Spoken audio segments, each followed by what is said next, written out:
Hello friends, नमस्ते। क्या आप जानते हैं जिसे हम भारत की मोनालिसा कहते हैं वो एक विदेशी कलाकृति नहीं बल्कि हमारी राजस्थान की देन है। आज हम इतिहास के उन महान कलाकारों की यात्रा पर निकलेंगे जिन्होंने अपनी तुलिका यानी ब्रश से पत्थरों पर नहीं बल्कि कैनवास पर राजस्थान के शौर्य, प्रेम और भक्ति को अमर कर दिया। हम इस विषय को रटेंगे नहीं बल्कि इसे समझेंगे। तो तैयार हो जाइए, आज हम राजस्थान के चित्रकार टॉपिक पर हमेशा के लिए पक्का करने के लिए तैयार हैं। चलिए स्टार्ट करते हैं। राजस्थान की चित्रकला, जो राजस्थान के इतिहास और कला और संस्कृति का बहुत ही इंपॉर्टेंट पार्ट माना जाता है और प्रत्येक एग्जाम में इस टॉपिक से रिलेटेड क्वेश्चन पूछे ही जाते हैं। चलिए फ्रेंड्स, हम देखते हैं कि राजस्थानी चित्रकला का उद्भव एवं विकास कहाँ से शुरू होता है। राजस्थान में आलनिया दर्रा, कौन सा दर्रा? आलनिया दर्रा, कोठा और बेराट, जयपुर दर जिसे भरतपुर में है, पुष्कर में अगस्त्य मुनि ऋषि के आश्रम तथा सवाई माधोपुर के सालेश्वर और अमरेश्वर नामक स्थानों से शैलाश्रयों में आदिम मानव द्वारा बनाए गए रेखांकन राजस्थान की प्रारंभिक चित्रण परंपरा को उद्घाटित करते हैं। ठीक है, आप वापस इसे रिवाइज कीजिए कि हमारे राजस्थान की आलनिया दर्रा कहाँ है? कोटा, बेरठ, जयपुर दर, भरतपुर, पुष्कर में अगस्त्य ऋषि के आश्रम तथा सवाई माधोपुर के सोलेश्वर और अमरेश्वर नामक स्थानों पर पुराने शैलाश्रय यानी आदि मानव द्वारा बनाए गए रेखांकन राजस्थान को प्रारंभिक चित्रण परंपरा को उद्घाटित करते हैं। सन 1953 में वी.एस. वाणकर ने राजस्थान में कोटा में चंबल नदी और बर्रा क्षेत्र, झालावाड़ के निकट काली सिंध घाटी और अरावली में माउंट आबू ईडर में चित्रित शैलाश्रयों की खोज की। इंपॉर्टेंट है कि सर्वप्रथम 1953 में वी.एस. वाणकर हुए थे। उन्होंने राजस्थान में कोटा में चंबल घाटी, दर्रा और झालावाड़ के निकट काली सिंध घाटी में अमरावती और माउंट आबू के तथा ईडर से चित्रित शैलाश्रयों की खोज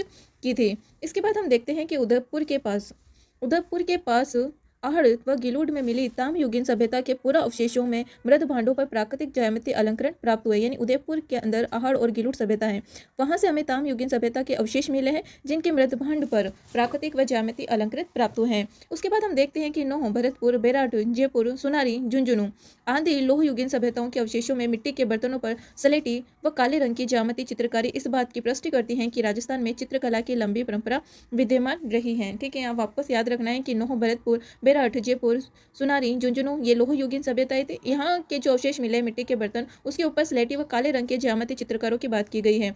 राजस्थान में चित्रकारों की लंबी परंपरा विद्यमान रही है। फिर आते हैं तिब्बती इतिहासकार तारानाथ ने मरु प्रदेश में 7वीं सदी में श्रृंगधर नामक चित्रकार का उल्लेख किया है, परंतु उस समय के चित्र आज भी अनुपलब्ध हैं। यानी कि तिब्बती इतिहासकार थे तारानाथ ने मरु प्रदेश यानी मरुस्थल वाले क्षेत्र से कौन से श्रृंगधर नामक चित्रकार का उल्लेख किया है, लेकिन वो आज चित्र उपलब्ध नहीं है। राजस्थान में सर्वाधिक प्राचीन उपलब्ध चित्रित ग्रंथ जैसलमेर भंडार में 1060 ईस्वी के ओद नियुक्ति व्रति एवं 10 विकालिक शुद्ध चूणे मिले हैं जो नागपाल के वंशज आनंद द्वारा आलिखार पाटिल द्वारा चित्रित करा गया है। और इन ग्रंथों में इंद्र, हाथी व लक्ष्मी के चित्र हमें मिले हैं। इसे वापस रिवाइज कीजिए, बहुत इंपॉर्टेंट टॉपिक है ये कि राजस्थान में सर्वाधिक प्राचीन उपलब्ध चित्रित ग्रंथ हमें कहाँ से मिले हैं। सर्वाधिक प्राचीन चित्रित ग्रंथ वो भी राजस्थान के जैसलमेर भंडार से 1060 ईस्वी के ओद नियुक्ति व्रति और 10 विकालिक सूत चूणे मिले हैं जो नागपाल के वंशज थे आनंद द्वारा आलिखकार पाटिल से चित्रित कराए गए थे। इन ग्रंथों में इंद्र, हाथी और लक्ष्मी के चित्र अत्यंत सुंदर और आकर्षक प्रतीत होते हैं। राजस्थानी चित्रकला का विकास जैन शैली, गुजरात शैली तथा अपभ्रंश शैली से माना जाता है। ये वापस आप टॉपिक रिवाइज कर सकते हैं, इसमें से क्वेश्चन पूछे जाने की संभावना अत्यधिक रहती है। कि राजस्थान में सर्वाधिक प्राचीन चित्रित ग्रंथ हमें जैसलमेर भंडार से 1060 ईसा पूर्व के औद नियुक्ति व्रति तथा 10 विकालिक सूत चूणी से मिले हैं जो नागपाल के वंशज आलिखार पाटिल द्वारा चित्रित कराए गए थे। इन ग्रंथों में इंद्र, हाथी और लक्ष्मी के चित्र जो अत्यंत सुंदर और आकर्षक प्रतीत होते हैं। पूछा जा सकता है ओद नियुक्ति व्रति और 10 विकालिक सूत्र चूणी ग्रंथ हमें कहाँ से मिले हैं? जैसलमेर के भंडार से मिले हैं। राजस्थानी चित्रकला का विकास जैन शैली और गुजरात शैली तथा अपभ्रंश शैली से माना जाता है। इसके बाद हम पढ़ते हैं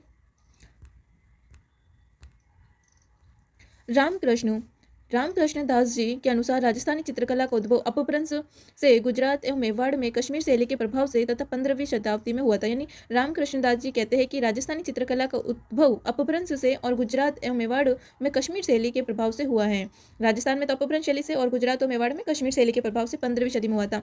विशुद्ध राजस्थानी शैली का प्रारंभ 15वीं शताब्दी के उत्तरार्ध से 16वीं सदी के पूर्वार्ध के मध्य माना जाता है। राजस्थानी चित्रकला का प्रारंभिक केंद्र मेदपाट, मेवाड़ माना जाता है। याद रखना है कि राजस्थानी चित्रकला का जो प्रारंभिक केंद्र है वो मेदपाट यानी मेवाड़ को माना जाता है, जिसने अजंता चित्रण परंपरा को आगे बढ़ाया। मेवाड़ शैली का प्रारंभिक चित्र 1260 ईस्वी का ताड़पत्र पर रचित एवं चित्रित प्रथम उपलब्ध ग्रंथ कौन सा है? श्रावक प्रतिक्रमण सूत चूणी आहड़ में मेवाड़ शासक तेज सिंह के समय चित्रित किया गया था। वापस रिवीजन करना है कि राजस्थानी चित्रकला का प्रारंभिक केंद्र कौन माना जाता है? मेद पाट, जिसे मेवाड़ के नाम से जाना जाता है। अजंता चित्रण परंपरा को आगे बढ़ाया मेवाड़ ने, और मेवाड़ शैली का प्रारंभिक चित्र 1260 ईस्वी का है, जो ताड़ पत्र पर रचित चित्रित है। और प्रथम उपलब्ध ग्रंथ कौन सा है? श्रावक प्रतिक्रमण सूत चूणी, जो आहड़ में मेवाड़ के शासक तेज सिंह के समय का चित्रित हैं। इसके बाद हम देखते हैं कि राजस्थानी चित्रकला का नामकरण कहाँ से हुआ। राजस्थानी चित्रकला शैली का सर्वप्रथम वैज्ञानिक विभाजन स्वर्गीय आनंद कुमार स्वामी ने राजपूत पेंटिंग नामक पुस्तक में 1916 में किया था। ठीक है, ये क्वेश्चन पूछा गया है कि राजस्थानी चित्रकला शैली का सर्वप्रथम वैज्ञानिक विभाजन किसने किया? स्वर्गीय आनंद कुमार स्वामी ने किया था। किस ग्रंथ में? राजपूत पेंटिंग नामक पुस्तक में। कब? 1916 ईस्वी में। ठीक है, वापस रिवाइज कीजिए। राजस्थानी चित्रकला शैली का वैज्ञानिक विभाजन स्वर्गीय आनंद कुमार स्वामी ने राजपूत पेंटिंग्स नामक पुस्तक में 1916 में किया। डॉक्टर स्वामी ने अवांछनीय भारतीय चित्रकला शैली को राजपूत चित्रकला शैली और मुगल चित्रकला शैली नामक दो भागों में विभाजित किया। यानी अपनी पुस्तक में, कौन सी पुस्तक? राजपूत पेंटिंग्स में जो चित्रकला है राजस्थान की, उसको दो शैलियों में विभाजित किया। एक तो राजपूत चित्रकला शैली, दूसरी है मुगल चित्रकला शैली। याद रखना है कि स्वर्गीय आनंद कुमार स्वामी ने राजपूत पेंटिंग्स में राजस्थान की जो चित्रकला थी उसको दो भागों में विभाजित किया। राजपूत चित्रकला शैली, दूसरी है मुगल चित्रकला शैली। डॉक्टर आनंद कुमार स्वामी ने राजपूत चित्रकला शैली को पुनः दो भागों में विभाजित किया। यानी राजपूत चित्रकला शैली को वापस से इन्होंने दो भागों में डिवाइड किया था। पहला था राजस्थानी चित्रकला शैली और दूसरी है पहाड़ी चित्रकला शैली। याद रखना है कि राजपूत चित्रकला शैली को भी दो भागों में बांटा है, राजस्थानी चित्रकला शैली और पहाड़ी चित्रकला शैली। उसके बाद हम देखते हैं कि श्री बेलिस ग्रे, कौन? श्री बेलिस ग्रे और ओ.सी. गांगुली हैवेल ने राजस्थानी चित्रकला शैली को राजपूत चित्रकला माना। ठीक है, फिर W.H. ब्राउन ने अपने ग्रंथ इंडियन पेंटिंग्स में राजस्थान की चित्रकला का नाम राजपूत कला दिया। H.C. मेहता ने स्टडीज इन इंडिया पेंटिंग्स में राजस्थानी चित्रकला को हिंदू चित्रशैली की संज्ञा दी। यानी अलग अलग उत्खननकर्ता या वैज्ञानिक हुए, उन्होंने राजस्थानी चित्रकला को अलग अलग नाम दिया। उसके बाद है स्वर्गीय जदुनाथ सरकार। स्वर्गीय जदुनाथ सरकार ने राजस्थानी चित्रशैली को प्रांतीय मुगल कला कहा है। ठीक है, याद रखना, स्वर्गीय जदुनाथ सरकार ने राजस्थानी शैली को क्या कहा है? प्रांतीय मुगल कला माना है। फिर है डॉक्टर हरमन गोएटर्स। ठीक है, डॉक्टर हरमन गोएटर्स ने चित्रों में अंकित स्थापत्य तथा वेशभूषा के आधार पर 1616 से 1620 ईस्वी के लगभग बोस्टन प्रोमेटवाज की उत्पत्ति मानी। अब राजस्थान चित्रकला की प्रमुख विशेषताएं हम देखेंगे कि लोक जीवन का सानिध्य मिलता है। यानी पहले क्या है? लोक जीवन का सानिध्य मिलता है, लोगों के जीवन के बारे में पता चलता है। उसके बाद है भाव प्रणेता में प्रचुरता, यानी भावों को दर्शाया गया। विषय वैविध्य का वर्णन है, वर्ण वैविध्य का वर्णन है, भक्ति और श्रृंगार का संजीव वर्णन किया गया है। प्रकृति परिवेश देश काल के अनुरूप बताया गया है। लोक जीवन में भावनाओं की बहुलता को बताया गया है। चटकीले चमकदार दीप्ति युक्त रंगों का संयोजन किया गया है। एकाश्म चेहरे की अधिकता ज़्यादा बताई गई है। उसके बाद इसमें देखते हैं कि रेखाओं का प्रयोग बहुत कम प्रयोग हुआ, यानी चित्रों में रेखाओं का प्रयोग बहुत कम हुआ। आकृतियों में महीन रेखाओं का प्रयोग किया गया। आंतरिक अभिव्यक्ति प्रधान शैली रही है। वसली, यानी एक पर एक जमाए गए कई कागज पर निर्मित चित्र भी हैं। वसली याद रखना है, वसली का मतलब कैसे चित्र है? एक पर एक जमाए गए कागज, यानी कागज के ऊपर कागज, यानी पेपर के ऊपर पेपर निर्मित चित्र दर्शाए गए। भक्ति काल और ऋतिकाल का संजीव वर्णन भी हमें मिलता है। साहित्य, संगीत एवं चित्रकला का अनूठा सन्मय हमें राजस्थान से मिलता है। यानी साहित्य और संगीत की चित्रकला का अनूठा सन्मय कहाँ मिलता है? राजस्थानी चित्रकला मिलता है। उसके बाद श्रृंगार रस का बहुधा प्रयोग हुआ है। प्रकृति का मानवीकरण भी किया गया है। राजकीय तड़क बड़क विलासिता अंतपुर के दृश्य और पतले वस्त्रों का विशेष प्रदर्शन किया गया है। सामान्य रूढ़ियों का लोप रहा है। फिर राजस्थानी चित्रकला शैली का अब हम वर्णन पढ़ते हैं कि राजस्थानी चित्रकला शैली को भौगोलिक सांस्कृतिक आधार पर 4 प्रमुख शैलियों यानी स्कूलों में विभाजित किया गया है, जो अनेक उप शैलियों में भी विभाजित है। याद रखना इंपॉर्टेंट ये कि राजस्थानी चित्रकला शैलियों को कितने भागों में या कितनी शैलियों में बांटा गया? 4 शैलियों, जिनको हम राजस्थान चित्रकला की 4 स्कूल भी कहते हैं। 4 प्रमुख शैलियों में बांटा गया है, जिन्हें 4 स्कूलों के नाम से भी जानते हैं, और इन 4 स्कूलों के भी कई उप शैलियों में विभाजित किया गया है। उसके बाद हम देखते हैं पहली स्कूल है मेवाड़ स्कूल। कौन सी है? मेवाड़ स्कूल। याद रखना है राजस्थानी चित्रकला को 4 भागों में बांटा गया है, मेवाड़, मारवाड़, टुंडाड़ और हाड़ौती। ये इंपॉर्टेंट है। पहले हम शॉर्ट में देख लेते हैं मेवाड़ स्कूल के अंतर्गत कौन कौन से क्षेत्र आते हैं। देखो, मेवाड़ स्कूल में चावड़ शैली, उदयपुर शैली, नाथद्वारा शैली, देवगढ़ उपशैली, शाहपुरा उपशैली, सावर उपशैली और बनेड़ा, बागोर, बेगू, केलवा आदि ठिकानों की कला, यानी मेवाड़ क्षेत्र के अंदर जितने भी पहले स्थान आते थे उनको मेवाड़ स्कूल में शामिल किया गया है। मेवाड़ में याद रखना है आपको इंपॉर्टेंट, चावड़, उदयपुर शैली, नाथद्वारा, देवगढ़, शाहपुरा, सांवर, बनेड़ा, बागोर, बेगू, केलवा आदि ठिकानों की कला मेवाड़ स्कूल के अंतर्गत आती है। फिर हम देखते हैं मारवाड़ स्कूल। जोधपुर शैली, बीकानेर शैली, किशनगढ़ शैली, अजमेर शैली और नागौर शैली, सिरोही शैली, जैसलमेर शैली और गानेराव जो पाली में पड़ता है, रिया, भिणाई, झोनिया आदि ठिकानों की कला मारवाड़ शैली में आती हैं। आप इस चीज़ को याद रखना है कि मारवाड़ शैली में जो पश्चिमी इलाके के हमारे क्षेत्र आते हैं वो सब मारवाड़ में आएंगे। जोधपुर, बीकानेर, किशनगढ़, अजमेर, नागौर, सिरोही, जैसलमेर, गानेराव, रिया, भिणाई, झोनिया आदि ठिकानों की कला हमारे किस में आएगी? मारवाड़ स्कूल के अंतर्गत आएगी। उसके बाद हम देखते हैं कि ढूंढाड़ स्कूल, ढूंढाड़ के अंदर आमेर, जयपुर, शेखावटी, अलवर, उनियारा, उपशैली, जिलाई, इसरदा, शाहपुरा, सामोद आदि ठिकानों की कला किसमें आती है? ढूंढाड़ में आती है। आमेर, जयपुर, झुंझुनू, झुंझुनू, सीकर और चूरू ये शेखावटी इलाके में आते हैं। अलवर, उनियारा जो उपशैली है इसकी ढूंढाड़ की, जिलाई, इसरदा, शाहपुरा, सामोद आदि ठिकानों की कला किसमें आती है? ढूंढाड़ में। वापस रिवाइज कर लीजिए। आमेर, जयपुर शैली, शेखावटी, अलवर, उनियारा उपशैली है इसकी। ढूंढाड़ स्कूल की उपशैली है उनियारा उपशैली, और जिलाई, सरदा, शाहपुरा, सामोद आदि ठिकानों की कला। फिर आता है अपना हाड़ौती स्कूल। कौन सा आता है? हाड़ौती स्कूल। हाड़ौती स्कूल के तहत बूंदी शैली, कोटा शैली और झालावाड़ शैली को रखा गया। याद रखना है कि हाड़ौती शैली के अंदर या हाड़ौती क्षेत्र जो कोटा, बूंदी, झालावाड़ आते हैं उन सब किसमें आएंगे? हाड़ौती शैली के अंतर्गत या हाड़ौती स्कूल के अंदर आएंगे। आप समझ गए होंगे। मेवाड़ जो अपना दक्षिणी इलाका है वो मेवाड़, और मारवाड़ पश्चिमी इलाका, ढूंढाड़ के अंदर पूर्वी इलाके और उत्तरी इलाके, और हाड़ौती में दक्षिणी इलाके। इसके बाद हम देखते हैं मेवाड़ स्कूल। मेवाड़ स्कूल की क्या परंपरा रही? राजस्थानी चित्रकला का प्रारंभिक केंद्र मेवाड़ स्कूल रहा। इंपॉर्टेंट है कि राजस्थानी चित्रकला का प्रारंभिक केंद्र किसे माना जाता है? मेवाड़ स्कूल को माना गया। अजंता परंपरा का निहवन केंद्र भी है। यहाँ पे अजंता परंपरा के चित्र भी पाए गए। प्रथम उदाहरण क्या है इसका?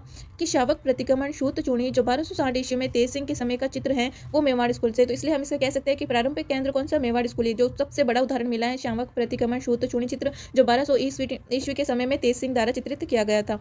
महाराणा मोकल के समय यानी 1423 ईस्वी में चित्रित पुस्तक सुपास नहचर्यम में मेवाड़ शैली का प्रभाव झलकता है। ये भी इंपॉर्टेंट है कि महाराणा मोकल के समय 1423 ईस्वी में एक चित्रित पुस्तक थी जिसका नाम था सुपास नहचर्यम में मेवाड़ शैली का प्रभाव भी झलकता है। मेवाड़ शैली का उजला रूप यानी मेवाड़ शैली का उजला रूप 1540 ईस्वी में विल्हड़कृत चोर पंचाशिका ग्रंथ के चित्रों में भी देखने को मिलता है। यानी इसका स्पष्ट रूप हमें देखने को मिलता है। 1540 ईस्वी की किताब है विल्हड़ की किताब का नाम है चोर पंचाशिका ग्रंथ। याद रखना है विल्हड़ द्वारा कृत किताब है चोर पंचाशिका ग्रंथ। उसमें हमें मेवाड़ शैली के उजला रूप देखने को मिलता है, नया रूप या स्पष्ट रूप देखने को मिलता है। 1540 की बुक है विल्हड़ कृत चोर पंचाशिका ग्रंथ। ये मेवाड़ के इंपॉर्टेंट फैक्ट याद रखना है कि प्रारंभिक राजस्थानी चित्रकला का प्रारंभिक केंद्र अजंता का निवन केंद्र माना जाता है। प्रथम चित्र मिला है यहाँ पर शामक प्रतिक्रमण शूत चूणी का 1260 का तेज सिंह के समय का चित्रित है। महाराणा मोकल ने 1423 ईस्वी में चित्रित पुस्तक है सुपास नहचर्यम में मेवाड़ शैली का प्रभाव झलकता है और उजला रूप 1540 में देखने को मिलता है। कौन सी पुस्तक में? विल्हड़कृत चोर पंचाशिका ग्रंथों में। इसके बाद हम देखते हैं कि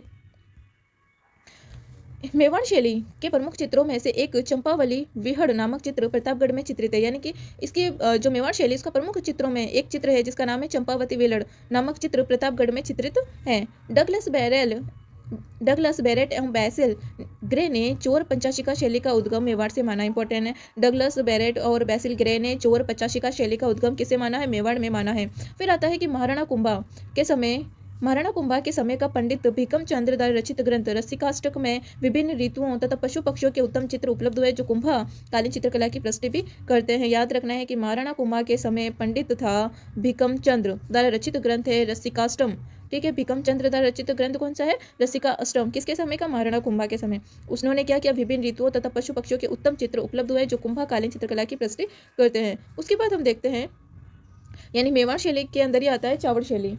चावड़ को 1585 ईस्वी में महाराणा प्रताप द्वारा अपनी संकटकालीन राजधानी बनाया जहां पर प्रताप के समय की चित्रकला शैली की शुरुआत हुई थी। याद है, इंपॉर्टेंट है, इतिहास का 2-3 क्वेश्चन आपके कवर होते हैं कि चावड़ शैली का सबसे ये चावड़ को 1585 ईस्वी में महाराणा प्रताप ने क्या बनाया? संकटकालीन राजधानी बनाया जहां पर प्रताप के समय चित्रकला शैली की शुरुआत भी मानी जाती है। यानी 1585 के बाद चावड़ चित्रकला शैली उत्पन्न हुई थी।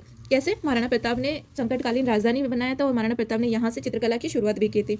महाराणा प्रताप के समय का प्रसिद्ध चित्र कृति है ढोला मारू। यानी महाराणा प्रताप के समय का अगर पूछा जाए प्रसिद्ध चित्र कृति कौन सी है? ढोला मारू है जो कब की है? 1592 ईस्वी का, जो मुगल शैली से क्या है? प्रभावित है। यानी ढोला मारू जो चित्र मिला वो उसकी शैली से प्रभावित है? मुगल शैली से प्रभावित है।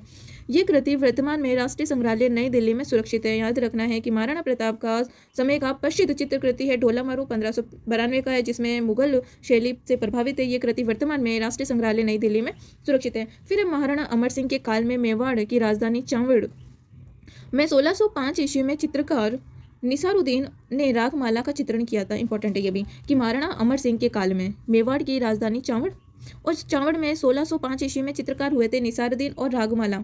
यानी निसारुद्दीन ने क्या बनाया? रागमाला का चित्रण किया था। ठीक है, महाराणा अमर सिंह के समय का, यानी निसारुद्दीन का संबंध किससे? महाराणा अमर सिंह से है, जिन्होंने चावड़ में रहकर कौन से चित्र बनाए थे? रागमाला का चित्रण किया था।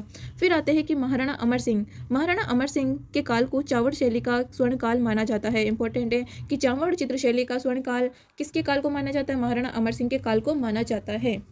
ठीक है, फिर आगे हम देखते हैं उदयपुर शैली।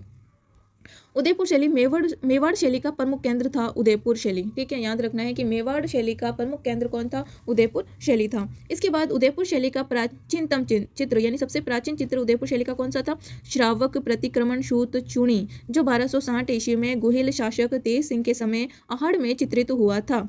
इस शैली का दूसरा प्रमुख चित्र ग्रंथ सुपासनहा चरित्रम है, जो महाराणा मोकल के समय 1423 ईस्वी में चित्रित किया गया था। वापस रिपीट कि उदयपुर शैली मेवाड़ शैली का प्रमुख केंद्र था। इस शैली यानी उदयपुर शैली का सबसे प्राचीनतम जो ग्रंथ है वो है श्रावक प्रतिक्रमण सूत चूणी। कब का है? 1260 ईस्वी में गुहिल शासक थे तेज सिंह के समय आहड़ में चित्रित हुआ था।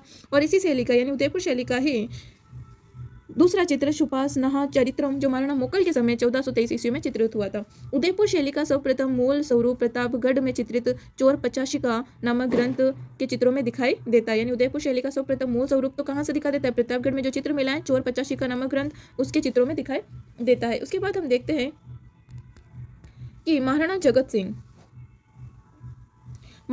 सिंह प्रथम का काल उदयपुर शैली का स्वर्णकाल माना जाता है। ठीक है, चावड़ शैली का तो स्वर्णकाल माना जाता है महाराणा अमर सिंह के समय, लेकिन उदयपुर शैली का जो स्वर्णकाल माना जाता है महाराणा जगत सिंह प्रथम का काल। इस काल में वल्लभ संप्रदाय के प्रसार के कारण श्री कृष्ण के जीवन से संबंधित चित्रों का निर्माण अधिक हुआ।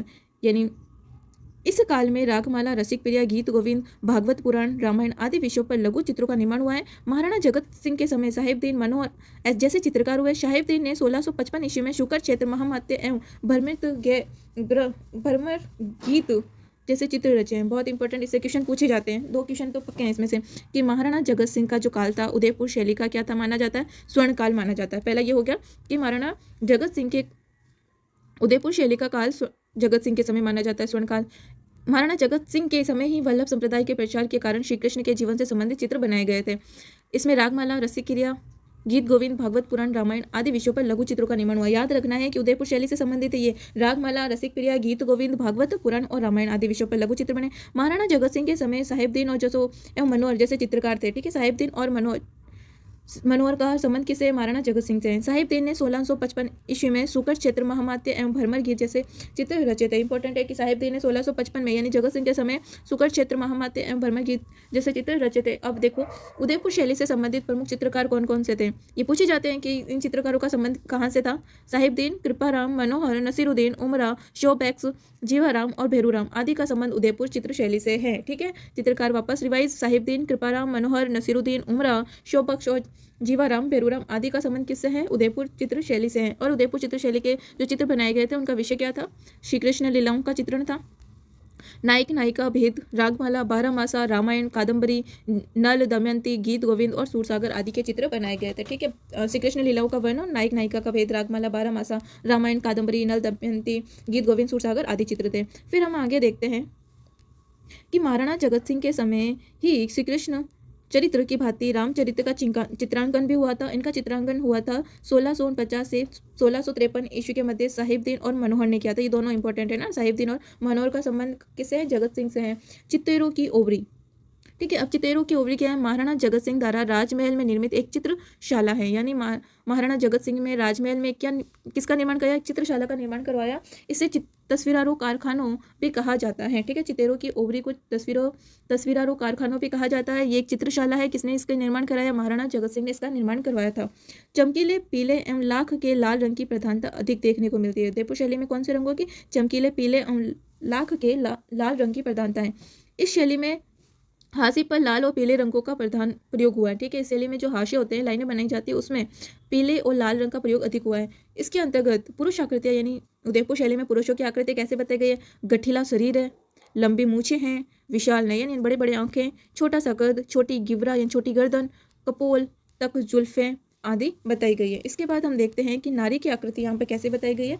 नारी की आकृति बताइए। ओज, उदात, सरल भाव, ले चेहरा, मीनाकृत आंखें, गरुड़ सी लंबी नाक, ठिंगना कद, चिबुक पर तिल, लंबी वेणी, बोहे, नीम के पत्ते की भांति, ये सारी नारी की विशेषताएं बताई गई। आप वापस इसे रिवाइज कर लेना। फिर राणा जयसिंह के काल में लघु चित्रों के निर्माण की अधिकता, यानी राणा जयसिंह के काल में लघु चित्रों के निर्माण की क्या अधिक है, यानी छोटे चित्र ज़्यादा बनाए गए थे। महाराणा अमर सिंह द्वितीय के काल में रसिक प्रिया के 46 चित्र चित्रित किए गए थे। ये भी इंपॉर्टेंट है कि महाराणा अमर सिंह द्वितीय के काल में रसिक प्रिया के कितने 46 चित्र 46 चित्र चित्रित किए गए। महाराणा हमीर सिंह के काल में बड़े पन्नों पर चित्र बनाने की परंपरा शुरू हो गई थी, यानी कि महाराणा हमीर सिंह के समय के काल में बड़े बड़े पन्नों पर चित्र बनाने की परंपरा शुरू हो गई थी। महाराणा भीम सिंह के काल में भित्ति चित्रों का अधिक निर्माण हुआ। ये भी याद रखना है कि बड़े पेपरों पर चित्र किसके काल में शुरू हुए बनने, महाराणा हमीर सिंह के काल में। और भित्ति चित्रों का निर्माण किसके काल में शुरू हुआ था, महाराणा भीम सिंह के काल में हुआ था। और लघु चित्रों के निर्माण की अधिकता राणा जयसिंह के समय और अमर सिंह के द्वितीय के समय रसिक प्रिया के 46 चित्र चित्रित किए गए थे। उसकी विशेषताएं देखिए। उदयपुर चित्रशैली की विशेषताएं क्या थी, प्रकृति का अलंकारिक रूप से चित्रण किया गया, लाल रंग की प्रधानता अधिक है, आम के वृक्ष और अशोक के वृक्ष का अधिक अंकन होता है उदयपुर शैली में, हाशिए पर लाल रंग का प्रयोग होता है। याद रखना लाल और पीला रंग उदयपुर शैली का प्रमुख है। और आम और अशोक के वृक्ष का अंकन हुआ था। भवन का सफेद रंग से चित्रण किया गया, चमकीले रंगों का प्रयोग हुआ अधिक हुआ यहाँ पर। इसके बाद शेर, हाथी, घोड़े का भी चित्रण बहुत बहुलता से मिलता है। राजस्थानी चित्रकला की मूल शैली है, ये इंपॉर्टेंट है कि राजस्थानी चित्रकला की मूल शैली उदयपुर शैली है। बादलों से युक्त नीले आकाश का चित्र भी वर्णित किया गया है। पोथी ग्रंथों का अधिक चित्रण हुआ है, ठीक है, पोथी ग्रंथों का अधिक चित्रण हुआ है। गुर्जर एवं जैन शैली से प्रभावित है, यानी ये जो मेवाड़ शैली के उदयपुर शैली है वो जैन एवं गुर्जर शैली से प्रभावित है। कंदम, वृक्ष, हाथी का चित्रण की प्रधानता इस चित्र में मिलती है। फिर आते हैं कि महाराणा संग्राम सिंह द्वितीय के समय के प्रमुख चित्रकार नूरुद्दीन था, जिसने पंचतंत्र, कलीला दमना पर अधिक चित्र बनाए। इंपॉर्टेंट है ये फैक्ट, आप इसे नोट डाउन कीजिएगा कि महाराणा संग्राम सिंह द्वितीय के समय का प्रमुख चित्रकार कौन था, नूरुद्दीन था। नूरुद्दीन ने ही पंचतंत्र यानी कलीला दमना पर अनेक चित्र बनाए थे। इंपॉर्टेंट है, पंचतंत्र कलीला दमना के नाम से जाने जाते हैं। इसका चित्रकार कौन है, नूरुद्दीन है। किसके समय, महाराणा संग्राम सिंह द्वितीय के समय का प्रमुख चित्रकार था। अब देखो कलीला दमना क्या है। मेवाड़ शैली में चित्रित पंचतंत्र की जो कहानियां होती है उसके दो पात्र इन चित्रों के माध्यम से एक ब्राह्मण राजा के पुत्रों को कहानी के रूप में दिखाते हैं और वे शिक्षा देते हैं कि इस कहानी में कलीला दमना नाम के दो गीदड़ हैं, जिनमें एक सरल संभाव का और दूसरे बुरे संभाव का है। इसका सर्वप्रथम पता अल बरूनी ने लगाया था। कलीला दमना के आधार पर सर्वप्रथम सचित्र पुस्तक 1258 ईस्वी में बगदाद में तैयार की गई और ये रूपात्मक कहानी भी है, ठीक है। आप याद रखना कि कलीला दमना क्या है, एक पुस्तक है, पंचतंत्र की कहानियां उसमें बताई गई, जिसमें दो पात्र है, कलीला और दमना। और एक ब्राह्मण राजा होता है जो पुत्रों को कहानी के रूप में दिखाता है और शिक्षा देता है। कलीला और दमना नाम के दो गिदड़ है, जो एक सरल संभाव का है, दूसरे बुरे संभाव का। याद रखना। इसका सर्वप्रथम पता किसने लगाया था कि इसमें कहानियां दे रखी है और इसमें ये दो किरदार है, अल बरूनी ने पता लगाया था। और कलीला दमना के आधार पर ही सर्वप्रथम सचित्र पुस्तक कब छपी, 1258 में बगदाद में तैयार की गई थी और एक रूपात्मक कहानी है। फिर हम पढ़ते हैं नाथद्वारा शैली। मेवाड़ शैली की उपशैली है नाथद्वारा शैली। मेवाड़ शैली का दूसरा प्रमुख केंद्र, ठीक है, दूसरा क्या था, प्रमुख केंद्र था। उदयपुर शैली और ब्रज शैली का समन्वित रूप था, यानी कि उदयपुर और ब्रज शैली दोनों समन्वय रूप था, दोनों को मिश्रण था ये। महाराणा राज सिंह के समय उद्भव एवं विकास हुआ था, ठीक है, याद रखना। नाथद्वारा शैली का उद्भव विकास किसके समय हुआ, राज सिंह के समय हुआ था। श्रीनाथ जी के पाकट्य और लीलाओं के संबंध चित्रित है, यानी श्रीनाथ जी के प्राकट्य यानी वो कब कब कब उन्होंने अवतार लिया, उनकी लीलाएं क्या थी, इसका चित्रण नाथद्वारा शैली में हमें मिलता है। फिर आता है पिछवाई। श्रीनाथ जी के स्वरूप के पीछे सज्जा के लिए बड़े आकार के कपड़े के पर्दे पर बनाए गए चित्र नाथद्वारा शैली की क्या है, मौलिक देन है। समझ में आ गया। पिछवाई कला के बारे में आपने सुना ही होता है, जो क्या है, श्रीनाथ जी के स्वरूप के पीछे सज्जा के लिए बड़े आकार के कपड़े यानी पर्दे के ऊपर बनाए गए चित्र होते हैं, जो नाथद्वारा शैली की मौलिक देन है। ये पिछवाई कला उसको बोलते हैं। श्रीनाथ जी के स्वरूप या मूर्ति के पीछे जो बड़े आकार के पर्दे के ऊपर जो चित्र बनाए जाते हैं उनको पिछवाई कला कहते हैं। फिर इसके प्रमुख चित्रकार कौन कौन थे नाथद्वारा शैली के, नारायण चतुर्भुज, रामलिंग, चंपालाल, घासीराम, तुलसीदास। नारायण चतुर्भुज, रामलिंग और तुलसीदास, ये तो याद हो जाएंगे आपको। फिर याद रखना चंपा और घासी राम नाथद्वारा शैली के प्रमुख चित्रकार थे। इसके बाद हम देखते हैं और चित्रकार है उदयराम, हरदेव, लीलाराम, हीरालाल, विठल भगवान आदि, ठीक है। इस शैली यानी कि नाथद्वारा शैली की दो प्रमुख महिला चित्रकार कमला और इलायची थी। ये क्वेश्चन तो कई बार पूछा गया है कि कमला और इलायची का संबंध किस चित्रकला से है, नाथद्वारा चित्रकला शैली से कमला और इलायची का संबंध है। याद रखना, नाथद्वारा शैली की महिला चित्रकार कमला और इलायची थी। लिकायत श्री गोवर्धन जी के समय यहाँ की चित्रकला का विकास चरम सीमा पर था, ठीक है। त्रिकायत श्री गोवर्धन जी थे, यहाँ की चित्रकला के विकास पर चरम सीमा पर था। फिर नाथद्वारा शैली में पुरुष आकृतियाँ, पुरुष की गुसाइयों के पृष्ठ, कलेवर, नंद और अन्य बाल गोपालों का भावपूर्ण चित्रण हुआ है। नारी आकृति में पूर्णता, छोटा कर, तिरछी और चकोर के समान आंखें, शारीरिक स्थूलता व भावों में वात्सल्य की झलक मिलती हैं। फिर नाथद्वारा शैली की प्रमुख विशेषताएं क्या क्या है। नाथद्वारा शैली की प्रमुख विशेषताएं ये है कि श्रीनाथ जी का अधिक चित्रण हुआ है, हरे और पीले रंगों का अधिक प्रयोग हुआ है, याद रखना। नाथद्वारा शैली में कौन से रंगों का अधिक प्रयोग हुआ है? हरे और पीले रंग का। केले के वृक्ष की प्रधानता रही है।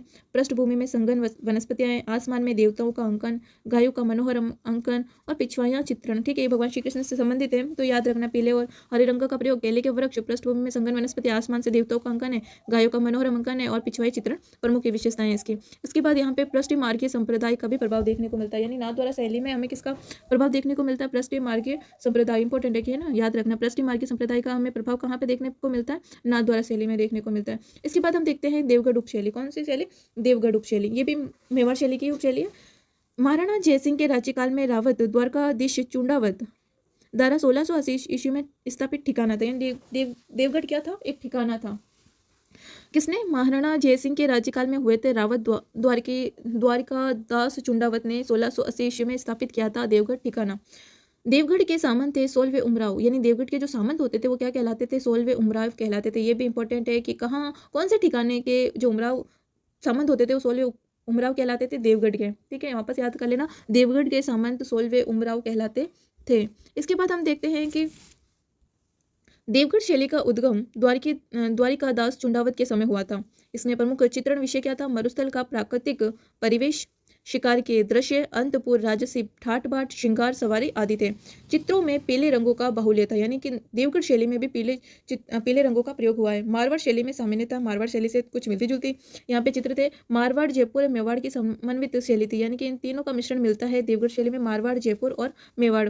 यहाँ के प्रमुख चित्रकार, यानी कि देवगढ़ चित्रकला या उपशैली के जो प्रमुख चित्रकार थे वो है बगता, कमला प्रथम, कमलादित्य, हरचंद, नंगा, चोखा, वैजनाथ आदि यहाँ के प्रमुख चित्रकार थे। ठीक है, देवगढ़ उपशैली के प्रमुख चित्रकार बगता, कमला प्रथम, कमलादित्य, हरचंद, नंगा, चोखा, वैजनाथ आदि प्रमुख चित्रकार यहाँ के थे। फिर है कि इस शैली का, देवगढ़ शैली को सर्वप्रथम प्रकाश में लाने का श्रेय किसको जाता है? श्रीधर अंधारे को जाता है। ये पूछा गया है, इंपॉर्टेंट है क्वेश्चन। ठीक है, ये कई एग्जाम में पूछा गया है कि देवगढ़ उपशैली को प्रकाश में लाने का श्रेय किसको जाता है? ये जाता है डॉक्टर श्रीधर अंधारे को जाता है। इंपॉर्टेंट है, ये पूछा गया है, आप सीरियस लेना इस क्वेश्चन को। कि क्वेश्चन ऐसे पूछा गया था कि देवगढ़ उपशैली को प्रकाश में लाने का श्रेय किसको दिया जाता है? डॉक्टर श्रीधर अंधारे को दिया जाता है। देवगढ़ के भित्ति चित्र अंजारा की ओवरी और मोती महल में विद्वान है, यानी कि जो देवगढ़ शैली के जो भित्ति चित्र है ना, जो दीवारों पर बनाए गए हैं, वो है अंजारा की ओवरी और मोती महल में विद्यमान है। ठीक है, फिर हम पढ़ते हैं कि शाहपुरा की उपशैली।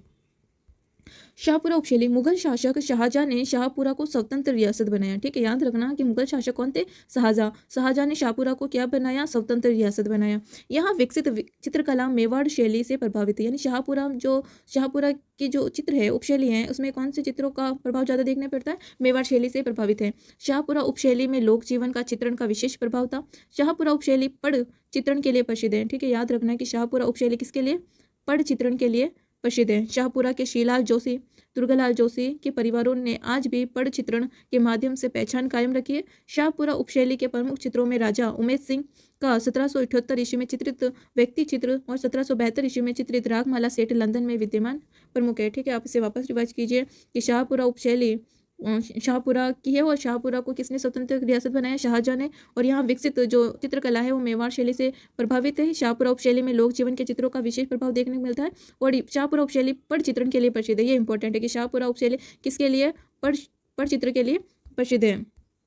इसके बाद हम देखते हैं कि और जो शाहपुरा के जो श्रीलाल जोशी और दुर्गालाल जोशी हैं और इनके परिवार आज भी पटचित्रण के माध्यम से अपनी पहचान कायम रख रखी है। शाहपुरा उपशैली के दो प्रमुख चित्रों में राजा उमेद सिंह का 1778 का और चित्रित व्यक्ति है चित्रित व्यक्ति चित्र 1772 में चित्रित रागमाला सेठ लंदन में विद्यमान प्रमुख है। फिर हम पढ़ते हैं मारवाड़ स्कूल जोधपुर और उसके आसपास के क्षेत्र में राठौड़ों के आश्रय से पल्लवित चित्रकला शैली को मारवाड़ स्कूल शैली के नाम से भी जाना जाता है। यहाँ के चित्रकारों में अजंता शैली परंपरा पर आधार बनाकर चित्रांकन किया गया था और प्रथम स्वरूप मंडोर के में दृष्टि द्रव हुआ था, यानी कि जोधपुर ये मारवाड़ जो शैली है उसमें अजंता चित्र शैली का प्रभाव ज़्यादा देखने को मिलता है। जो प्रथम स्वरूप इसको मिला है कहाँ पे? मंडोर में दिखाए। तिब्बती इतिहासकार जो लामा तारानाथ ने 7वीं सदी में मरु प्रदेश को श्रृंगधर नामक, ठीक है, तिब्बती इतिहासकार कौन थे? लामा तारानाथ ने 7वीं सदी में मरु प्रदेश में श्रृंगधर नामक चित्रकार का उल्लेख किया है जिसने पश्चिमी भारत में यक्ष शैली को जन्म दिया। ठीक है, याद रखना, पश्चिमी भारत में कौन सी शैली? यक्ष शैली को जन्म दिया। ये श्रृंगधर नामक जो चित्र है वो किससे संबंधित है? श्रृंगधर नामक चित्रकार का संबंध मारवाड़ शैली से संबंधित है। मारवाड़ स्कूल का प्रारंभिक चित्र प्रतिहारकालीन ओध नियुक्ति व्रति है। ठीक है, मारवाड़ स्कूल का प्रारंभिक चित्र कौन सा है? प्रतिहारकालीन ओध नियुक्ति व्रति, जो 1060 ईस्वी के लगभग चित्रित किया गया था। फिर है मारवाड़ शैली की पहली चित्र शैली जोधपुर शैली। 16वीं सदी के उत्तरार्ध यानी 16वीं सदी जब खत्म होने वाली थी तब मुगल एवं स्थानीय शैली के प्रभाव से विकसित चित्रकला शैली है। जोधपुर शैली का सर्वाधिक विकास राव मालदेव के समय हुआ था। याद रखना कि जोधपुर शैली का जो विकास है सर्वाधिक किसके समय हुआ था? राव मालदेव के समय हुआ था। मालदेव के समय चोखेलाऊ में जोधपुर की बलियों एवं छत्ती में राम और रावण युद्ध, सप्तसती के अनेक अवतारों का चित्रण भी किया गया है। मालदेव को ही मारवाड़ की कलात्मक परिवेश को नया रूप देने का श्रेय भी दिया जाता है। यानी कि जोधपुर शैली का जो विकास है सर्वाधिक राव मालदेव के समय हुआ था और जोधपुर मालदेव के समय चोखेलाऊ में जोधपुर की बलिया छतों पर राम और रावण के युद्ध, सप्तसती के अनेक अवतरणों का चित्र भी किया गया था। महादेव को ही मारवाड़ के कलात्मक परिवेश का नया रूप देने का श्रेय दिया जाता है। जोधपुर शासक मोटा राजा उदय सिंह के समय मारवाड़ शैली पर मुगल शैली का प्रभाव झलकने लगता है। ये पूछा गया है कि किसके शासक के समय मारवाड़ शैली पर मुगल शैली का प्रभाव देखने को मिला था? मोटा राजा उदय सिंह के समय। इसके बाद हम देखते हैं कि मारवाड़ शैली में चित्रित 16वीं सदी का उत्तराध्याय सूत्र वर्तमान में बड़ौदा गुजरात संग्रहालय में सुरक्षित रखा गया है। जोधपुर शैली के पूर्ण विकास का काल 16 से 17वीं सदी तक माना जाता है। जोधपुर महाराजा सूर सिंह के काल में कई सचित्र ग्रंथों का निर्माण हुआ। इनके समय बिलावल रागिनी का चित्र, सूर सिंह व्यक्ति का चित्र, इसके आश्रय ढोला मारू का चित्र, भागवत आदि सचित्र ग्रंथ रचे गए हैं। चित्रों के शीर्षक गुजराती भाषा और नागरी लिपि में है। इसके बाद हम देखते हैं कि 1623 ईस्वी में 1623 ईस्वी में वीरजी द्वारा पाली में विठल दास चंपावत के लिए रागमाला का तिथियुक्त चित्र चित्रित किया गया, जो मारवाड़ स्कूल की मौलिकता को प्रदर्शित करने वाला प्राचीनतम चित्र है। ठीक है, वापस रिवाइज कर लीजिए कि 1623 ईस्वी में वीरजी द्वारा पाली में विठल दास चंपावत के लिए रागमाला का तिथियुक्त यानी रागमाला का जो चित्र बनाया गया तिथियुक्त है, उसमें दिनांक और वार भी लिखा गया, चित्र चित्रित किया गया, जो मारवाड़ स्कूल की मौलिकता को प्रदर्शित करने वाला प्राचीनतम चित्र है। महाराजा जसवंत सिंह प्रथम के समय जोधपुर में कृष्ण चरित्र को आधार बनाकर चित्रांकन की नई परंपरा शुरू हुई और इस काल में रसिक प्रिया सूरसागर का चित्रांकन बहुलता से हुआ था। इन्हीं के समय नाथो नामक चित्रकार व्यक्ति ने चित्र भी अधिक बनाए थे। उसके बाद हम देखते हैं महाराजा मानसिंह। महाराजा मानसिंह के समय बने चित्रों के साथ नाथ संप्रदाय का प्रभाव अधिक देखने मिलता है। यानी कि जोधपुर के अंदर महाराजा मानसिंह के समय जो चित्र बने थे उनमें सर्वाधिक प्रभाव किसका देखने को मिलता है? नाथ संप्रदाय। महाराजा मानसिंह के काल में मारवाड़ शैली में के सर्वाधिक सुंदर प्राणवान चित्रों का चित्रांकन किया गया था। इन चित्रों में सामंती संस्कृति, राजसी ठाट बाट, शिकार के दृश्यों का सजीव वर्णन है। डालू नामक प्रसिद्ध चितेरा महाराज अभय सिंह के दरबार में था। ये इंपॉर्टेंट है कि डालू नामक जो प्रसिद्ध चितेरा यानी चित्रकार था उसका संबंध किससे था? महाराजा अभय सिंह के दरबार में था। ये महाराज डालू नामक चित्रकार जो मारवाड़ शैली से संबंधित है।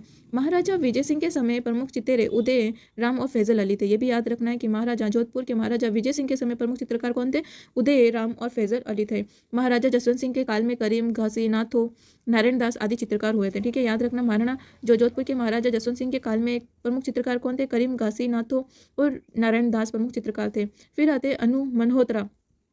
अनु मनहोत्रा ने बप्पा जी के नाम से महाराजा गजय सिंह द्वितीय के ऊपर the Maharaja of Jodhpur the galaxy lives on चित्र बनाया था। याद रखना अनु मनहोत्रा ने बप्पा जी के नाम पर महाराजा गजय सिंह द्वितीय के ऊपर the Maharaja of Jodhpur the galaxy lives in on चित्र बनाया था। इसके बाद हम देखते हैं कि महाराजा भीम सिंह के समय, किसके समय? महाराजा भीम सिंह के समय व्यक्ति चित्र, दरबार एवं जुलूस से संबंधित चित्र अधिक बने थे। यानी महाराजा भीम सिंह के समय व्यक्ति चित्र, दरबारों का और जुलूसों से संबंधित चित्र अधिक बने गए थे।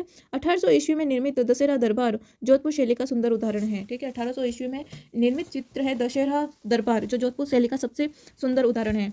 महाराजा मानसिंह के समय अमरदास भाटी, दाना भाटी, शंकर दास, माधोदास, शिवदास, लाधू, नाथ, सरताज, सतीदास आदि प्रमुख चित्रकार हुए थे। यानी कि महाराणा मानसिंह के समय अमरदास भाटी, दाना भाटी, शंकरदास, माधोदास, शिवदास, लादूनाथ, सरताज, सतीदास प्रमुख चित्रकार हुए थे। महाराजा तख्त सिंह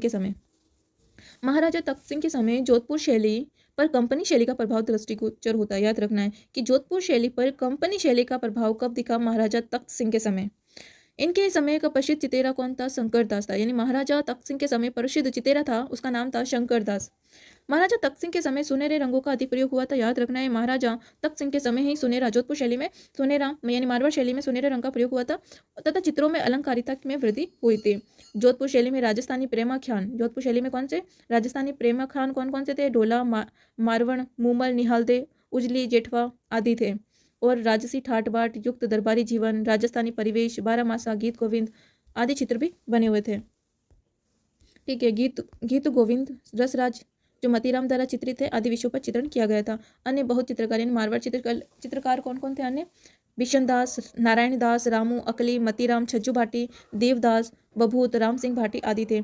पीला व लाल रंग की अधिक प्रधानता देखने को मिलती है, यानी मारवाड़ शैली में पीला और लाल रंग की अधिकता देखने को मिलती है। चित्रों के हाशिए पर पीले रंग का प्रयोग किया गया था। फिर यहाँ पर जो मारवाड़ शैली है उसमें पुरुष आकृति, धनुष समान बड़ी आंखें, घनी दाढ़ी मूछें, लंबा कद, गठीला बदन, मोटी ग्रीवा, मुखमंडल, शौर्य से ओतप्रोत है। इसके बाद नारी की जो आकृति बताई गई है वो है गठीला बदन, काले घने लंबे लहराते बाल, लंबे हाथ, लंबी अंगुलियां, बादाम से आंखें, पतली कमर, विकसित नासापुट आदि थे।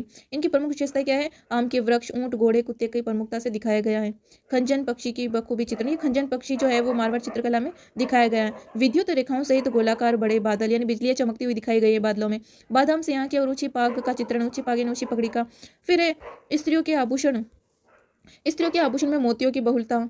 चित्रों के हाशिए पर पीले रंग का प्रयोग किया गया है। फिर आकर हम देखते हैं कि बीकानेर शैली।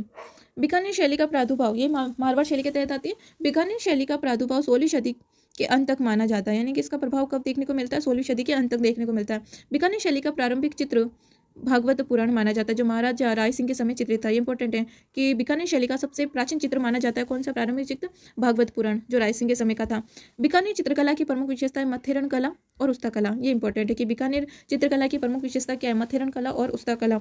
महाराजा राय सिंह के समय उस्ता अली रजा और उस्ता हामिद रुकनुद्दीन प्रसिद्ध मुगल चित्रकार थे। ये भी इंपॉर्टेंट है कि महाराजा राय सिंह के समय उस्ता अली रजा, कौन? उस्ता अली रजा और उस्ता हामिद रुकनुद्दीन प्रसिद्ध मुगल चित्रकार थे। ठीक है, महाराजा राय सिंह के समय उस्ता अली रजा और उस्ता हामिद रुकनुद्दीन प्रसिद्ध मुगल चित्रकार थे। बीकानेर शैली में मथेरन चित्र जैन चितेरों द्वारा बनाए गए थे, जो बीकानेरों की मौलिक देन है। बीकानेर के प्रमुख मथेरन चित्रों में कौन कौन? मुन्नालाल, मुकुंद, फिर जय किशन, चंदूलाल, शिवराम, जोशी, मेघराज आदि प्रमुख थे। ध्यान रखना कि बीकानेर शैली में मथेरन चित्र यानी कि जैन चितेरों द्वारा बनाए गए थे। बीकानेर शैली में मथेरन चित्र किसके द्वारा? जैन चितेरों द्वारा बनाए गए थे। और बीकानेर की मौलिक देन क्या है? चित्रकला की मौलिक देन है प्रमुख मथेरन चितेरों में यानी चित्रकारों में कौन कौन थे? मुन्नालाल, मुकुंद, जय किशन, चंदूलाल, शिवराम, जोशी, मेघराज आदि प्रमुख थे। इसके बाद हम देखते हैं कि बीकानेर चित्र शैली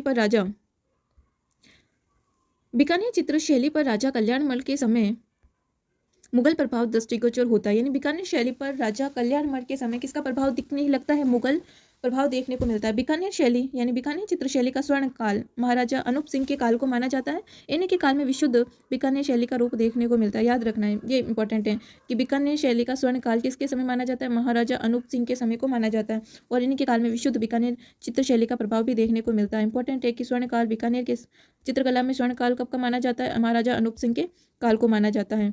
इसके बाद हम देखते हैं कि उस्ता कला क्या होती है? ऊंट की खाल पर चित्रण करना उस्ता कला कहलाता है। उस्ता कला किसे कहते हैं? ऊंट की खाल पर चित्रण करना उस्ता कला कहलाता है। प्रमुख उस्ता कलाकार कौन कौन थे? याद रखना, हामिद रुकनुद्दीन, मुसवी रुकनुद्दीन, साहिबुद्दीन, शाह मोहम्मद, अहमद अली, अबू हमीद, अली राजा, आसिर खान आदि उस्ता आस्तीर खान ने महाराजा कर्ण सिंह के समय उस्ता चित्रण को चित्रांकन किया था, यानी उस्ता आसिर खान ने महाराजा कर्ण के समय उस्ता चित्रण को चित्रांकन किया था। महाराजा अनूप सिंह के समय प्रसिद्ध चित्रकार मुसवीर रुकनुद्दीन ने रसिक प्रिया और 12 मासा पर कई चित्र बनाए थे। ये चित्रकला जो उस्ता कला के प्रमुख चित्रकार थे इनको वापस रिवीजन कर लीजिए एक बार। हामिद रुकनुद्दीन, मुसवी रुकनुद्दीन, साहिबुद्दीन, शाह मोहम्मद, अहमद अली, अबू हमीद, अली रजा, आसिर खां आदि उस्ता कला या उस्ता आमिर खान ने महाराजा कर्ण सिंह के समय उस्ता चित्रण का चित्रांकन किया था। महाराजा अनूप सिंह के समय प्रसिद्ध चित्रकार मुसवी रुकनुद्दीन ने रसिक प्रिया और 12 मासा पर कई चित्र बनाए थे। इसके बाद हम देखते हैं कि बीकानेर शैली का सर्वाधिक पुराना व्यक्ति चित्र 1606 ईस्वी का नूर मोहम्मद द्वारा प्रथम चित्रित व्यक्ति चित्र है। ठीक है, बीकानेर शैली का सर्वाधिक पुराना व्यक्ति चित्र 1606 ईस्वी का नूर मोहम्मद द्वारा चित्रित है। कौन सा व्यक्ति चित्र है? फिर सुप्रसिद्ध कला चित्रकार कौन हुए थे? हरमन गोएटज। सुप्रसिद्ध कला चित्रकार हरमन गोएटज ने बीकानेर शैली के चित्रों के संरक्षण में पर्याप्त योगदान दिया था। उसके बाद हम इसकी देखते हैं विशेषताएं। बीकानेर शैली की प्रमुख विशेषताएं क्या थी? इसमें मथेरन और उस्ता कला प्रमुख थी। बीकानेर शैली के चित्रों पर कलाकार का नाम, उसके पिता का नाम संवत उपलब्ध होता था। यानी प्रमुख विशेषता ये देखने को मिलती है कि बीकानेर के चित्रों पर उनके कलाकारों का नाम और कलाकार के पिता का नाम तथा उसके किस सन बनाए गए थे ये भी दर्शाया गया था। बीकानेर शैली में मुगल शैली, जैन शैली और दक्षिण शैली के प्रभाव से प्रभावित थी, यानी कि बीकानेर शैली में मुगल, जैन और दक्षिण शैली ये तीनों से प्रभावित थी।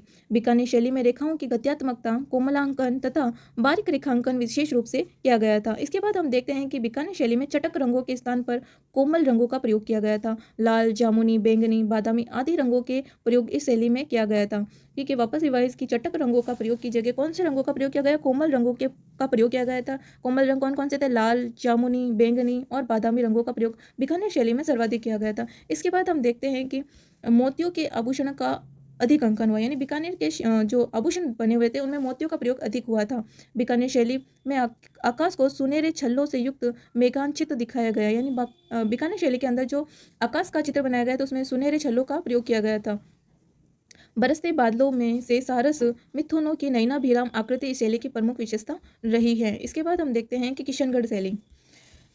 किशनगढ़ रियासत की स्थापना किशन सिंह ने 1609 ईस्वी में की थी। यहाँ राजा राज सिंह के समय से चित्रकला को प्रोत्साहन किया जाने लगा। भंवरलाल, सूरध्वज जैसे चित्रकारों ने इस शैली को आगे बढ़ाया था। इंपॉर्टेंट है कि किशनगढ़ रियासत की स्थापना किशन सिंह ने कब 1609 ईस्वी में की थी। यहाँ के राजा राज सिंह के समय चित्रकला को प्रोत्साहन भी किया गया। यहाँ के प्रमुख चित्रकार भंवरलाल, सूरध्वज आदि थे। इस शैली को भी आगे बढ़ाया। फिर किशनगढ़ शैली का स्वर्ण युग। किशनगढ़ शैली का स्वर्ण युग राजा सामंत सिंह का काल माना जाता है, 1699 से 1764 के बीच। ठीक है, वापस रिवाइज कि किशनगढ़ शैली का स्वर्ण काल कब माना जाता है? राजा सावंत सिंह का काल था 1699 से 1764 के बीच। राजा सामंत सिंह नागरीदास के नाम से कविताएं लिखते थे। रिवाइज की राजा जो सामंत सिंह थे वो किस नाम से कविताएं लिखते थे? नागरीदास के नाम से कविताएं लिखते थे। नागरीदास ने लगभग 75 ग्रंथ लिखे थे। नागर समुच्चय सामंत सिंह का प्रसिद्ध ग्रंथ है। इफेक्ट इसे वापस रिवाइज कीजिए कि राजा सामंत सिंह जो थे वो नागरीदास के नाम से कविताएं लिखते थे। नागरीदास ने लगभग, यानी सामंत सिंह ने लगभग 75 ग्रंथ लिखे थे, यानी कितने लिखे थे? 75 ग्रंथ लिखे थे। इन ग्रंथों को किस नाम से? नागर समुच्चय के नाम से जानते हैं और ये सामंत सिंह का प्रसिद्ध ग्रंथ था। इसके बाद हम देखते हैं मोरध्वज निहाल चंद राजा सामंत के दरबार में प्रसिद्ध चित्रकार था, यानी कि किशनगढ़ शैली में सबसे प्रसिद्ध चित्रकार कौन था? मोरध्वज निहाल चंद, जो राजा सामंत के दरबार में था। निहाल चंद ने राजा सामंत सिंह की पासवान बणी ठणी को राधा का रूप देकर प्रसिद्ध चित्रांकन किया। एरिक डिक्सन ने बणी ठणी को भारत की मोनालिसा कहा है और भारत सरकार ने 5 मई 1973 को बणी ठणी पर डाक टिकट भी जारी किया था। ये इंपॉर्टेंट है, इसमें से 2-3 क्वेश्चन बनते हैं। वापस रिवाइज कीजिए कि मोरध्वज निहाल चंद राजा क्या था? राजा सामंत का दरबारी चित्रकार था। निहाल चंद ने राजा सामंत सिंह की पासवान बणी ठणी को के नाम से जानते थे, वो राधा का रूप देकर प्रसिद्ध चित्र बनाया। और एरिक डिक्सन ने बणी ठणी को भारत की मोनालिसा कहा है। ठीक है, बणी ठणी को क्या कहा है? भारत की मोनालिसा कहा है। और भारत सरकार ने इस बणी ठणी के चित्र पर 5 मई 1973 को 5 मई 1973 को बणी ठणी पर डाक टिकट जारी किया। याद रखना है कि भारत सरकार ने भारत की मोनालिसा पर 5 मई 1973 को बणी ठणी पर डाक टिकट जारी किया है। किशनगढ़ शैली को प्रकाश में लाने का श्रेय किसको दिया जाता है? श्रेय एरिक डिक्सन और डॉक्टर फैयाज अली को दिया जाता है। याद रखना है कि किशनगढ़ शैली को प्रकाश में लाने का श्रेय एरिक डिक्सन और डॉक्टर फैयाज अली को दिया जाता है। इसके बाद हम देखते हैं कि प्रसिद्ध चित्रकार कौन कौन हुए यहाँ के। प्रसिद्ध चित्रकार किशनगढ़ शैली के सूरध्वज, मूलराज, मोरध्वज, निहाल चंद, सीताराम, अमरू, छोटू, धन्ना, रामनाथ, सवईराम, लालड़ीदास, तुलसीदास, नानक राम, सूरतराम, अमीरचंद आदि यहाँ के प्रसिद्ध चित्रकार हुए थे। अब किशनगढ़ शैली की प्रमुख विशेषता क्या थी? बणी ठणी का चित्रण, काव्य में कल्पित रूप और मासल सौंदर्य का अनूठा चित्रण, प्रकृति के विराट रंगमंच का रंगीला चित्रण, कांगड़ा शैली और ब्रज साहित्य से प्रभावित शैली थी। याद रखना है किशनगढ़ शैली जो थी वो कांगड़ा शैली और ब्रज साहित्य से प्रभावित शैली थी। इसके बाद हम देखते हैं कि वसली मतलब कागज पर निर्मित चित्रों का बहुल्य, यानी कागज पर सर्वाधिक चित्र बनाए गए थे। वेसरी क्या होती है? नाक में पहने जाने वाला आभूषण का चित्रांकन हुआ है। याद रखना, ये आभूषणों में भी पूछा जा सकता है। वेसरी जो आभूषण वो कहाँ पहना जाता है? नाक में पहना जाता है। और इसका सर्वाधिक चित्रांकन कौन सी शैली में किया गया था? किशनगढ़ शैली में किया गया था। और किशनगढ़ शैली निम्बार्क संप्रदाय से भी प्रभावित थी। याद रखना है कि किशनगढ़ शैली जो थी निम्बार्क संप्रदाय से भी प्रभावित थी। इसके बाद यहाँ पर चांदनी रात में राधा कृष्ण की केली, कीड़ा और बादलों का सिंदूरी चित्रण भी किया गया है। किशनगढ़ शैली में झील, नाव, कमल का फूल, सारस, बगुला, नारी सौंदर्य को प्रमुख रूप से चित्रित किया गया। फिर आगे हम देखते हैं अजमेर शैली। अजमेर शैली जोधपुर शैली, कंपनी शैली से प्रभावित चित्रकला शैली थी। याद रखना, जो अजमेर शैली थी वो जोधपुर शैली और कंपनी शैली से क्या थी? प्रभावित चित्रकला शैली थी, यानी इसमें कंपनी और जोधपुर शैली दोनों के चित्रांकन मिलते हैं। अजमेर शैली में हिंदू, मुसलमान और ईसाई धर्म को समान प्रशय मिला है। याद रखना, यानी हिंदू, मुस्लिम और ईसाई धर्म के समान श्रेय किसको मिला है? अजमेर शैली को मिला है। प्रमुख चित्रकार कौन कौन थे अजमेर के? चांद, तैयब, नवला, लालजी, राम सिंह भाटी, नारायण, अला बख्शा भाटी, माधोदाज, उसना आदि अजमेर चित्रकला के प्रमुख चित्रकार थे। महिला चित्रकार साहिबा का संबंध अजमेर शैली से है, ये प्रसिद्ध चितेरी थी। ठीक है, अजमेर महिला चित्रकार साहिबा जो अजमेर चित्र शैली की प्रसिद्ध चितेरी थी, ये भी इंपॉर्टेंट रखना, इलायची और कमला नाथ द्वारा। और जो साहिबा है इसका संबंध किससे? अजमेर चित्र शैली से है। अजमेर चित्र शैली के चित्रों में लाल, पीले, हरे और नीले रंगों के साथ बैंगनी रंग का भी विशेष प्रयोग किया गया।